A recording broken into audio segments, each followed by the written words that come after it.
आज का हम लोग का पहला प्रश्न है, एक वस्तु की बिक्री पर आरंभिक प्रतिशत लाभ 74% था।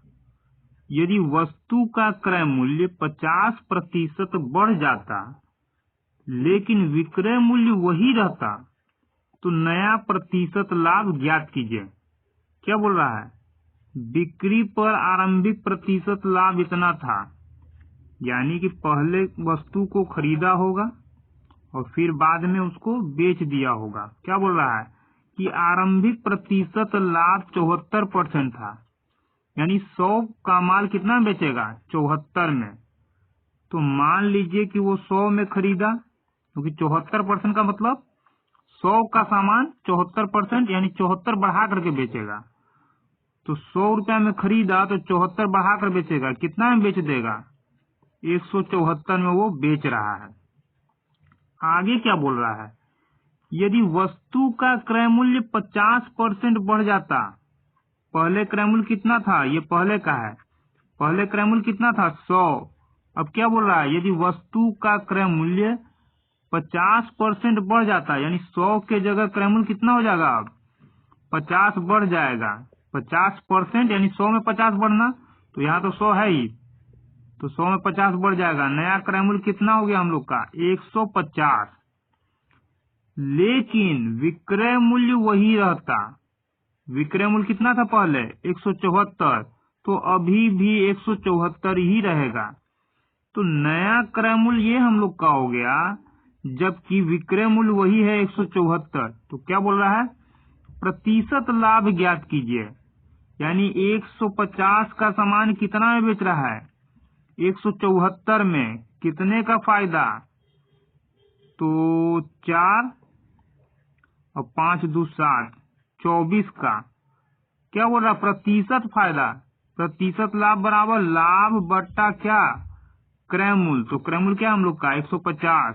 150 इंटू होता है 100, क्योंकि प्रतिशत के लिए 100 से गुना करते हैं हम लोग।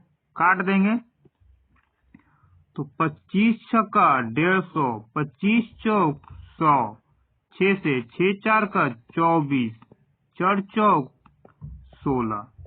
कितना परसेंट का फायदा हो जाएगा? 16% का उसको लाभ हो जाएगा।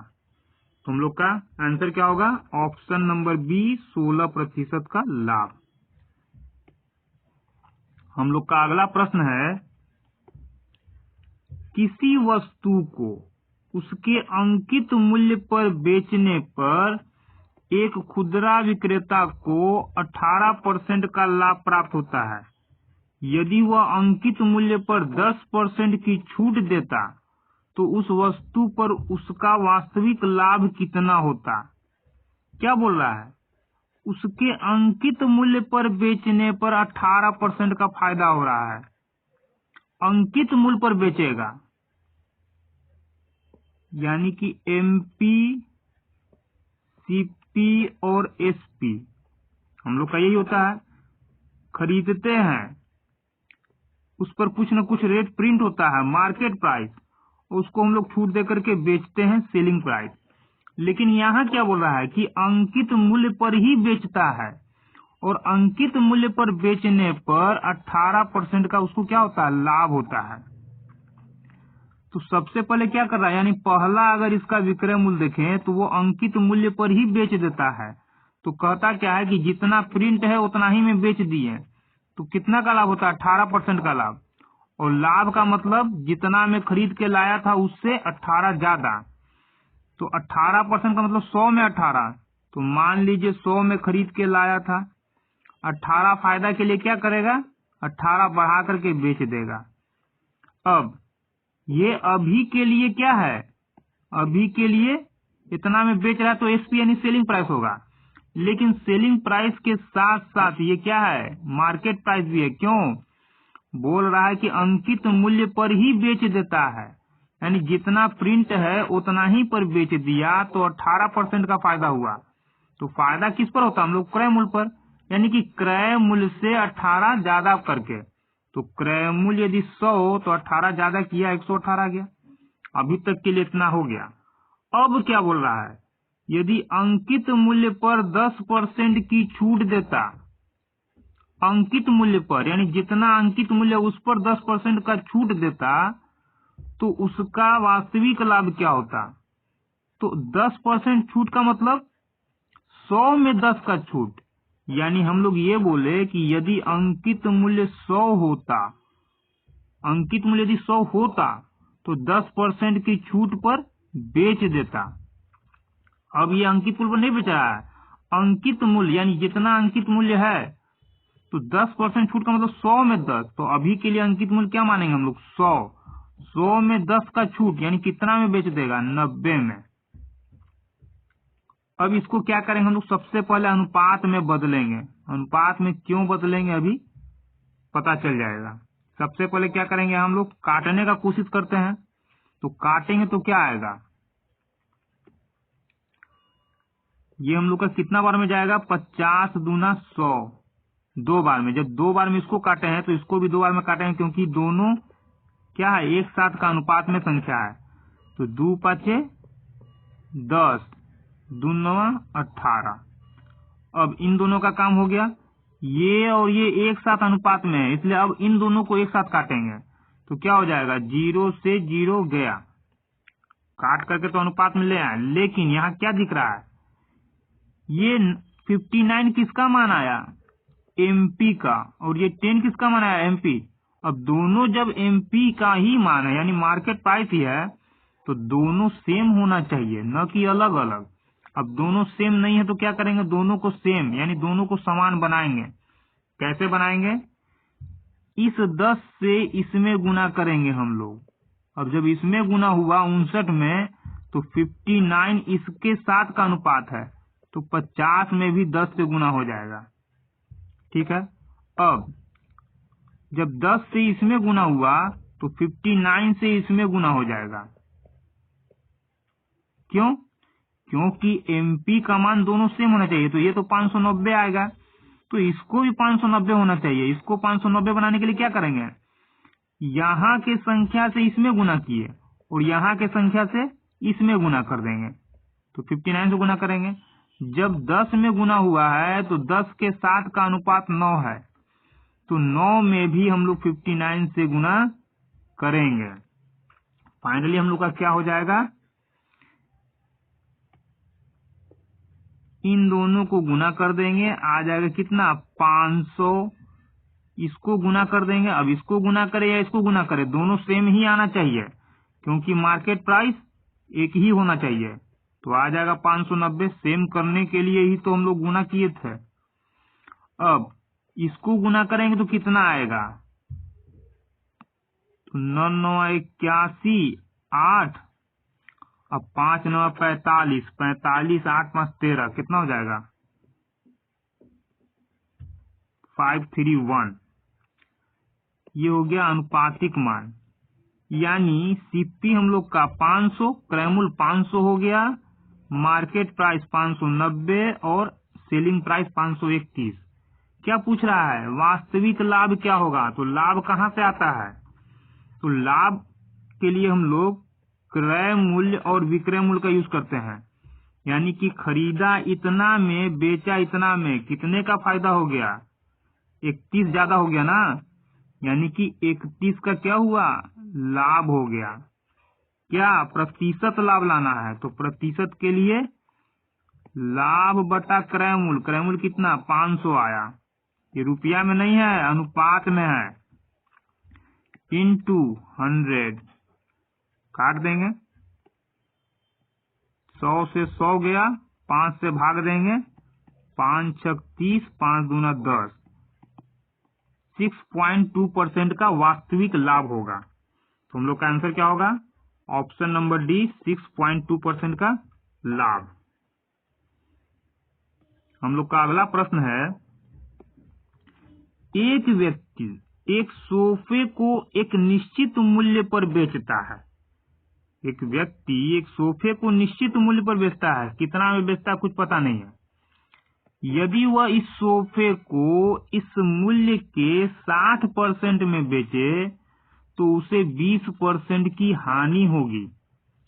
सोफे को मूल विक्रय मूल्य पर बेचने पर कितने प्रतिशत का लाभ होगा। तो सबसे पहले क्या बोल रहा है, एक सोफे को एक निश्चित मूल्य पर बेचता है, कितना में बेचता है अभी तो कुछ पता नहीं है, आगे बढ़ते हैं। यदि वह इस सोफे को इस मूल्य के 60% में बेचे, यानी जितना में बेचना चाहिए था उतना में न बेचकर 60% में बेचता। 60% का मतलब 60% का मतलब ही होता है 100 का 60%, 100 में 60। तो हम लोग मान लेते हैं कि पहले वो कितना में बेच रहा था, क्योंकि जितना में भी बेच रहा है उसका 60%, तो उसका 60% कहाँ से आएगा, जब इसको मान लेंगे हम लोग 100। अब इसको 100 मान लिए तो क्या बोल रहा है कि जितना में बेचता था, यानी पहला हम लोग का एसपीए है, पहले इतना में उसको बेचना चाहिए था, लेकिन क्या बोला उतना में न बेचकर उसका 60% में बेचता है, यानी दूसरा विक्रय मूल्य क्या आ रहा है, इसका 60%। तो 100 का 60% क्या होगा, 100 का 60% का मतलब 60, क्योंकि 60% का मतलब ही होता है 100 में 60। अब क्या बोल रहा है, तो उसे 20% की हानि होती है। 20% का क्या होता है, हानि होता है, यानी कि इतना में न बेचकर इतना में बेचता, तो 20% का हानि होता है, ये अलग हो गया। तो उसे 20% की हानि होती है। तो हानि का मतलब जितना में खरीदा होगा उससे 20 कम। तो कितना में खरीदा था, सीपी, जितना में खरीदता उसको क्या बोलते हैं हम लोग, सीपी, यानी क्रय मूल्य।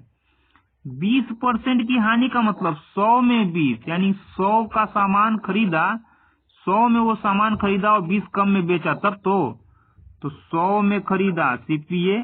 अब इसके सामने हम लोग यहाँ नहीं लिखेंगे क्योंकि रिलेशन इसका इसके साथ है, तो इसको हम लोग यहाँ नहीं लिखेंगे। 100 का सामान 20% हानि पर, किसके लिए, इसके लिए नहीं, फाइनल बेच रहा है, 20% की हानि होती है।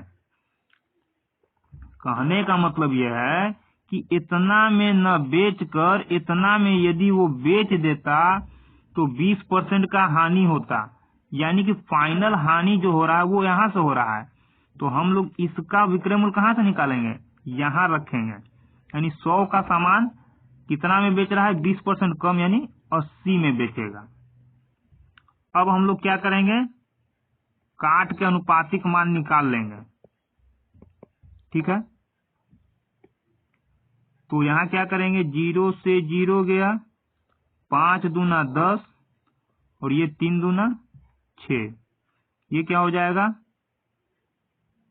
25 चौक 100, अब 20 चौक 80। अब देखिए यहाँ क्या है, फाइनल एसपी, यानी फाइनल इतना में वो बेचा तो 20% का हानि हुआ। अब फाइनल एसपी यहाँ 3 है और यहाँ 20 है, तो ऐसा तो नहीं हो सकता है, अगर दोनों एसपी 2 है, फाइनल एसपी यानी फाइनल सेलिंग प्राइस है, तो दोनों का मान तो सेम होना चाहिए। तो सेम नहीं है तो क्या करेंगे, दोनों को सेम बनाएंगे। तो सेम कैसे बनेगा, ये 20 है, ये 20 है और यहाँ 3 है, तो इस 20 से इसमें गुना कर देंगे हम लोग। अब जब इसमें किए तो ये और ये दोनों एक साथ का अनुपात है, तो यहाँ किए हैं तो यहाँ भी 20 से गुना करना पड़ जाएगा, ठीक। अब जैसे ही 20 से इसमें गुना किए कितना आ गया, 60 हो गया। तो ये तो 60 हो गया, तो दोनों क्या होना चाहिए, ये और ये समान होना चाहिए। तो जब ये 60 हो गया तो इसको भी 60 बनाना होगा, और इसको 60 बनाने के लिए कितना से गुना करेंगे, 20 तिहाई 60। जब यहाँ 3 से गुना किए हैं और ये दोनों क्या है, एक ही अनुपात में है, तो यहाँ 3 से हुआ तो यहाँ भी 3 से गुना हो जाएगा। तो फाइनल क्या आ जाएगा हम लोग का, ये हो जाएगा 25 तिया 75, ये कितना 20 पचे 100, और ये कितना 20 तिहाई 60। क्या आ गया, कितने प्रतिशत का लाभ होगा, कब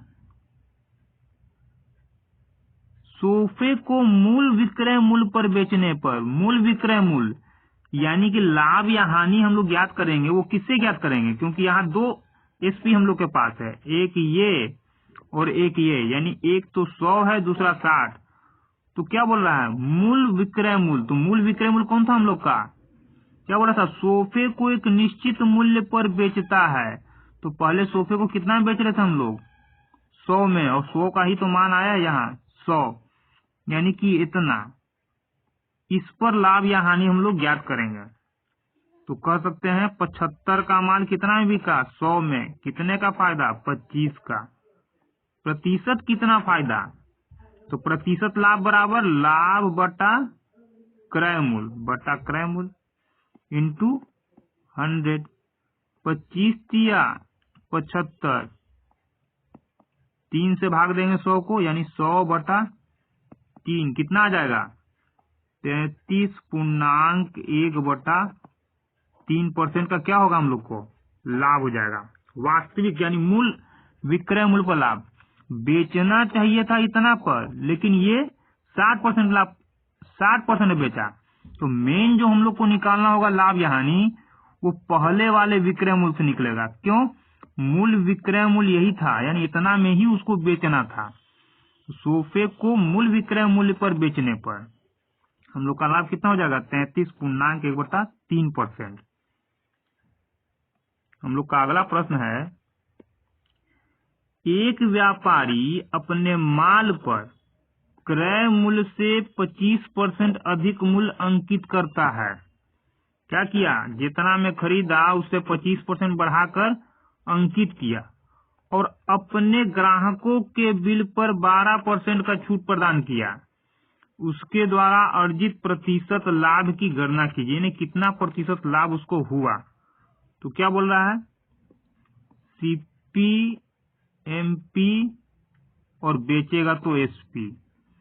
क्रय मूल्य से 25% अधिक अंकित किया, क्रय मूल्य से यानी 25 अधिक किया 100 में।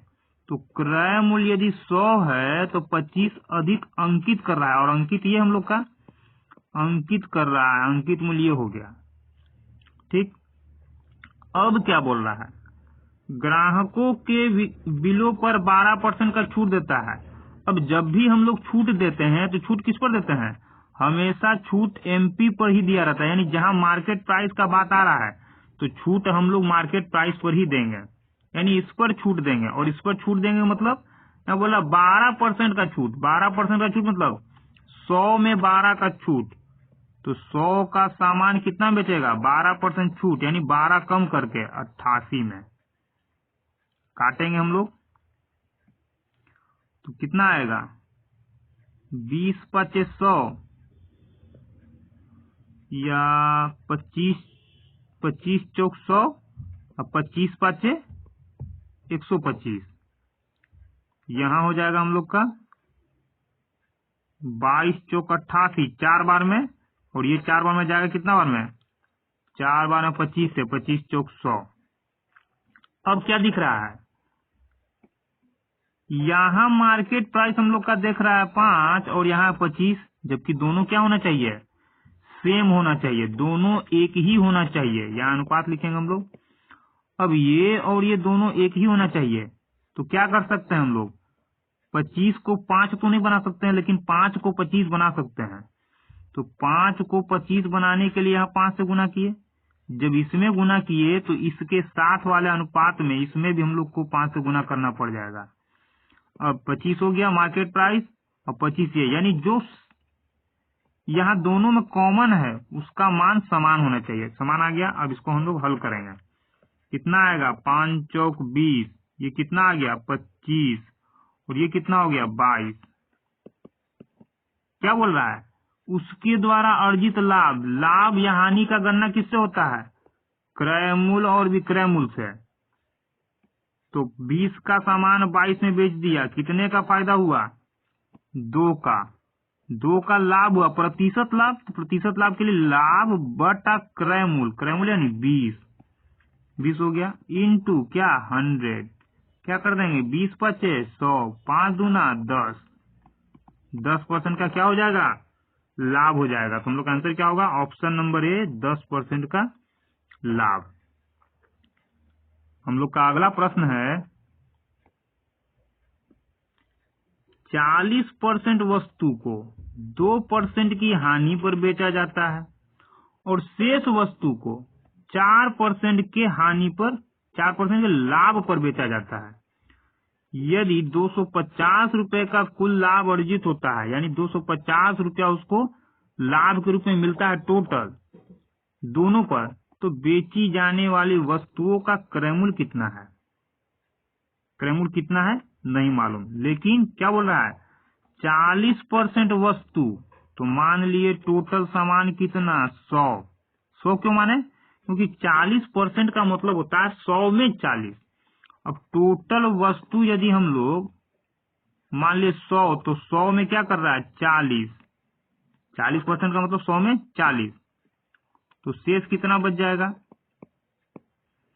शेष बच जाएगा 60।